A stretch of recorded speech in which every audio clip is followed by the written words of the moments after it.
Hello, ഒരു അന്നദാനത്തിന് പോയാലോ? ഇവിടെ മണ്ണൂർ അമ്പലത്തിൽ അന്നദാനം ഉണ്ടായിരുന്നു കേട്ടോ, കൈമുകുന്നത്ത് രാവിലെ. അപ്പോൾ അമ്പലത്തിൽ കയറി തൊഴാൻ പറ്റിയില്ലെങ്കിലും ഫുഡ് കഴിക്കാമല്ലോ.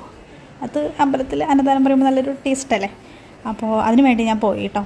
ഒടുക്കത്തെ തിരക്കായിരുന്നു കേട്ടോ, ആയില്യമകം കൂടിയായിരുന്നു. അതുകൊണ്ട് തന്നെ ഒരുപാട് ആൾക്കാരുണ്ടായിരുന്നു.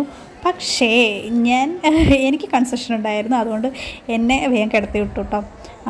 ഇവിടെ സംഭാവനയൊക്കെ കൊടുക്കും കേട്ടോ, ഫുഡ് കഴിക്കുക മാത്രമല്ല സംഭാവനയും കൊടുക്കും. ഞങ്ങൾ ഇവിടെയാണ് ഫുഡൊക്കെ ഉണ്ടാക്കിയത്.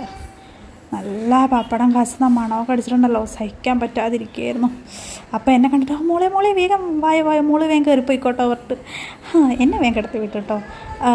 ചോറ്, സാമ്പാർ, പപ്പടം, ഒരു കറി, പിന്നെ ബീൻസ്, ക്യാരറ്റ് ഉപ്പേരി, നല്ല മാങ്ങ അച്ചാർ, പാൽ പായസം, ഇതൊക്കെ ഉണ്ടായിരുന്നു കേട്ടോ.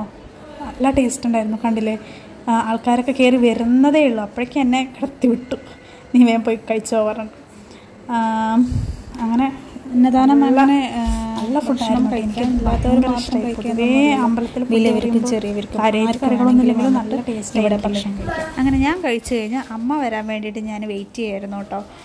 എനിക്ക് കൺസെഷൻ കിട്ടിയ പോലെ അമ്മയ്ക്ക് കിട്ടില്ലല്ലോ, അതുകൊണ്ട് അമ്മ കഴിച്ച് വരുന്നത് വരെ ഞാൻ കണ്ടില്ലേ, ഇത്രയും സ്ഥലമുണ്ട് കേട്ടോ, ഇഷ്ടം പോലെ സ്ഥലമുണ്ട്. അതുകൊണ്ട് ആർക്കും അധികം നേരം ക്യൂ നിൽക്കേണ്ട ആവശ്യമില്ല. എപ്പോഴും അങ്ങനെ ആൾക്കാർ പോയിക്കൊണ്ടേ ഇരിക്കുമായിരുന്നു, ഫുഡ് കഴിക്കുക, ഇറങ്ങിപ്പോവുക. അങ്ങനെ ഭക്ഷണം കഴിച്ച് പുറത്ത് വന്നപ്പോഴേക്കും 12 മണിയായിട്ടു. അപ്പം നിങ്ങൾ ഓർക്കണം, ഞാൻ 11:30 അന്നദാനം കഴിച്ചു കഴിഞ്ഞു.